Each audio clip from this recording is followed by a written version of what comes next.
नमस्कार दोस्तों। आज का मेरा वीडियो स्पेशली हाउसवाइफ्स के लिए है, क्योंकि मैंने पार्क में मैंने कईयों को कहते सुना है, अरे भाई आजकल तो हम हवा भी खाते हैं तो मोटे हो जाते हैं, पानी भी हमारे लिए तो घी का काम करता है। तो ऐसी कौन सी प्रॉब्लम है कि हाउसवाइफ्स मोटी हो जाती हैं? अगर कोई मोटा नहीं है तो बुरा नहीं मानना प्लीज, लेकिन मैं एवरेज की बात कर रही हूँ। मैक्सिमम लोगों को मोटापे का प्रॉब्लम हो जाता है। ये क्यों होता है इसके बारे में बात करेंगे, लेकिन उससे पहले अगर आपको मेरे वीडियोस पसंद आते हैं तो प्लीज इन्हें लाइक करें। अगर चैनल पर नए हैं तो उसे सब्सक्राइब करें और बेल आइकन जरूर दबाएं। तो चलिए बात करते हैं हाउसवाइफ्स के बारे में कि वो अपने वेट को कैसे मैनेज करके रखे, कौन सी 2 गलतियां वो करती हैं जिनके कारण उनका वेट बढ़ता है। उन 2 चीजों को छोड़ दो, आपका वेट कभी नहीं बढ़ेगा। सिर्फ 2 चीजें हैं। असल में जब हम बच्चे होते हैं तो हम इतना ज्यादा खेलते कूदते हैं, इतनी एनर्जी हमारे अंदर होती है, दौड़ना भागना कूदना फांदना पता नहीं क्या क्या करते हैं और हमारा वेट नहीं बढ़ता है। उसके बाद हम स्कूल कॉलेज जाते हैं तब भी हमारी एक्टिविटीज काफी रहती हैं। फ्रेंड्स के साथ घूमना है या क्लास में ऊपर नीचे सीढ़ियां चढ़ना है, बहुत सारी एक्टिविटीज होती हैं। उसके बाद अपना जॉब के लिए सबके लिए भाग दौड़ करते हैं और फिर आती है बारी शादी होने की।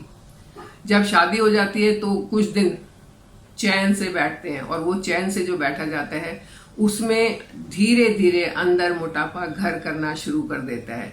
कॉम्प्लीमेंट्स मिलने शुरू हो जाते हैं। शादी की कोई खुशी में मोटी हो गई, अरे इसने शादी की ज्यादा खुशी मना ली इसलिए मोटी हो गई। लेकिन वो मोटे होने का कारण शादी नहीं कहीं और है, वो भी बात करेंगे कौन सा कारण है किससे वो मोटे होते हैं। शादी के बाद आपका काम कम नहीं हुआ है, लेकिन आपकी फिजिकल एक्टिविटीज कम हो गई हैं। काम आपका बढ़ गया है, घर का काम, परिवार का काम, बहुत काम कर रहे हैं आप। कपड़े धोना है, बर्तन करना है या खाना बनाना है, दिन भर आप लगे रहते हैं, किचन में एक टांग खड़े रहते हैं और अपना काम करते रहते हैं। आपके पास फुर्सत ही नहीं है कुछ और करने की। आपको लगता है इतना सारा काम करने के बाद मैं बुरी तरह से थक चुकी हूँ, तो चलो अब मैं आराम ही कर लेती हूँ। क्यों खाम का कहीं वॉक किया या घूमा या मन भी नहीं करता उस चीज का, क्योंकि बहुत ज्यादा थक जाते हैं। तो पहली गलती आप यही कर रहे हैं कि आप अपने घर के कामों में थकने के बाद ये सोच लेते हैं कि अब हम और कुछ नहीं कर सकते। देखिए घर के काम तो कभी खत्म नहीं होते, वो तो चलते ही रहते हैं, लेकिन आपको कभी ना कभी कहीं ना कहीं तो अपने लिए टाइम निकालना पड़ेगा। चाहे आप सुबह उठते ही निकाल लें, चाहे आप अपना टीवी देखना कम करके वहां पर निकाल लें, चाहे आप शाम को निकालें, कहीं भी आपको अपने लिए टाइम निकालना पड़ेगा। उस टाइम में आप हफ्ते में किसी दिन कार्डियो एक्सरसाइज कर लें, किसी दिन वॉक कर लें, किसी दिन जॉगिंग कर लें, स्कीपिंग कर लें, कुछ भी कर लें, लेकिन आपको करते रहना होगा डेली। अगर आप 35-40 मिनट एक्सरसाइज या वॉक कर लेते हैं तो वो मोटापा जो बढ़ना शुरू हो गया है वो वहीं का वहीं रुक जाएगा। मुझे याद है मैं जब स्कूल जाती थी तो मेरा स्कूल 6 किलोमीटर पर था। मैं पैदल जाती थी और पैदल आती थी, मतलब 12 किलोमीटर की डेली मेरी वॉक हो गई। उसके बाद मैं कॉलेज जाती थी तो मेरा कॉलेज भी लगभग 7-8 किलोमीटर था, तब मैं साइकिल पर जाती थी। इतना ही गया और इतना ही आया, मेरी साइकिलिंग हो गई। तो मुझे उस टाइम पर मोटापे का कोई प्रॉब्लम नहीं हुआ। शादी के बाद भी मेरी पढ़ाई चलती रही और मैं कॉलेज इसी तरीके से साइकिल पर जाती रही, तो मुझे मोटापा नहीं हुआ till the age of 45, I think 50 तक मुझे मोटापे का कोई प्रॉब्लम नहीं हुआ। लेकिन जैसे ही मैंने साइकिलिंग बंद किया तो हल्का हल्का मुझे महसूस होना शुरू हुआ कि हाँ कुछ तो गड़बड़ होनी शुरू हो गई है। तो मैंने अपनी फिजिकल एक्टिविटीज फिर से बढ़ाई, फिर से मैंने एक्सरसाइज और वॉक करना शुरू किया और लगभग मैं फिट हूँ। थोड़ा मोटी तो शायद हो गई हूँ, लेकिन हाँ लगभग फिट हूँ, मुझे कोई प्रॉब्लम नहीं है। तो आपको भी ऐसा ही करना है कि अपने लिए टाइम निकालना है। अपनी एक्सरसाइजेज को बंद नहीं करना, वॉक और इन सब चीजों को बंद नहीं करना।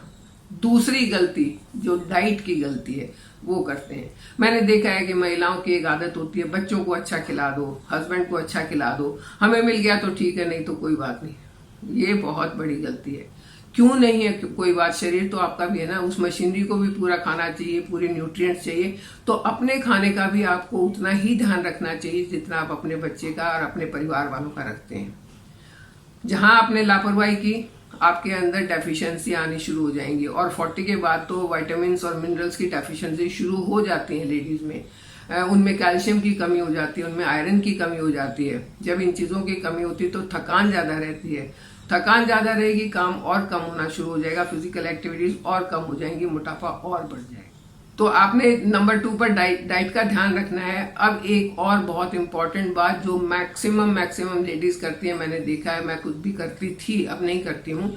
तो वो क्या होता है कि आप सुबह से लेके आप काम पर लगे हुए हैं। पहले बच्चों को स्कूल भेजना है, उनका टिफिन तैयार करना है, उनको तैयार करना है, स्कूल भेज दिया, फिर हस्बैंड के लिए टिफिन तैयार करना है, उनको ऑफिस भेजना है। उनको भेजने के बाद आपको याद आता है अरे ये भी काम करना है, ये भी काम करना है। आपने अभी तक सिर्फ चाय पी हुई है और आप काम में लगे हुए हैं। ये काम भी निपटा दूं, फिर खाना खाऊं, ब्रेकफास्ट करूंगी, ये काम भी निपटा दूं, फिर मैं ब्रेकफास्ट करूंगी। और ऐसा करते करते 10-11 बज जाते हैं, फिर पसीना आ गया, चलो पहले नहा लेते हैं, पूजा कर लेते हैं, फिर ब्रेकफास्ट कर लेंगे। और करते कराते आपके 11 बज गए, आपका तो ब्रेकफास्ट हुआ ही नहीं।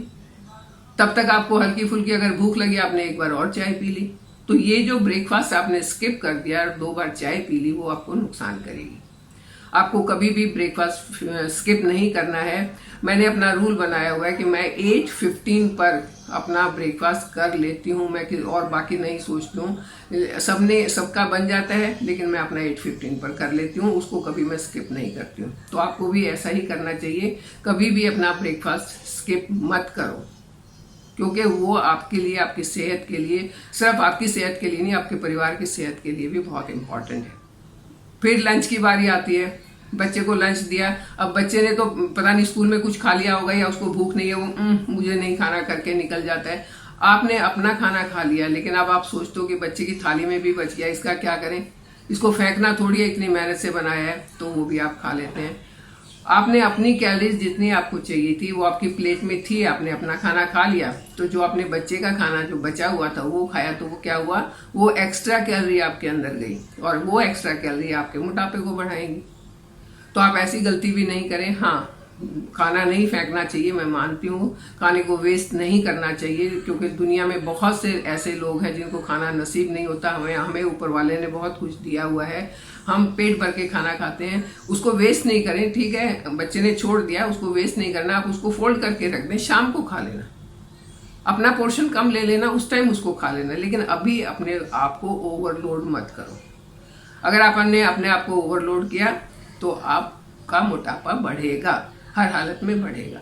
तो ये जो 2 बड़ी बड़ी गलतियां हैं, एक तो ब्रेकफास्ट को स्किप करना, एक्सरसाइज को बंद करना, और बचा कुचा भी खा लेना। आप डस्टबिन नहीं है, आपका पेट जो है वो डस्टबिन नहीं है।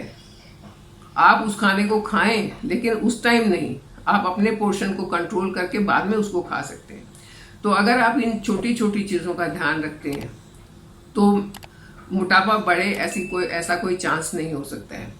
आप इनका ध्यान रखिए, अपने हेल्थ को मेंटेन करके रखिए, क्योंकि अगर मोटापा बढ़ गया तो 40-45 की एज के बाद जोड़ों में दर्द, घुटनों में दर्द और सारी परेशानियां शुरू हो जाएंगी। जितनी परेशानियां शुरू होंगी उतनी आपकी फिजिकल एक्टिविटी कम हो जाएगी। फिजिकल एक्टिविटी कम हुई तो आपको 10 बीमारियां होंगी, शुगर हो सकता है, बीपी हो सकता है, मोटापा तो बीमारी है ही है, उठने बैठने में दिक्कत हो सकती है, जोड़ों में दर्द हो सकता है। और अगर जोड़ों में दर्द हुआ और आपने दवाइयां खाई तब तो और भी ज्यादा प्रॉब्लम है। कितनी सारी प्रॉब्लम है, इनको अगर हम रोक सकते हैं, थोड़ी सी चीजों का ध्यान करके तो उन्हें रोक लेना चाहिए। आप अपने आप को फिट रखिए, बहुत फिट रखिए, खुश रखिए। आप और आपका परिवार हमेशा खुश रहे, हमेशा सुखी रहे, ये मेरी मनोकामना है, यही मेरी इच्छा है। और इसीलिए एज अ नेचुरोपैथ मैं आप लोगों को छोटे छोटे नेचुरल तरीके बताती रहती हूँ कि खुद को कैसे फिट रखा जा सकता है, खुद को मोटापे से कैसे बचाया जा सकता है, और कई सारे ऐसे ही नुस्खे। तो आप इन तरीकों से हमेशा हेल्दी रहिए, मेरे साथ बने रहिए, चैनल को सब्सक्राइब कीजिए। Thank you.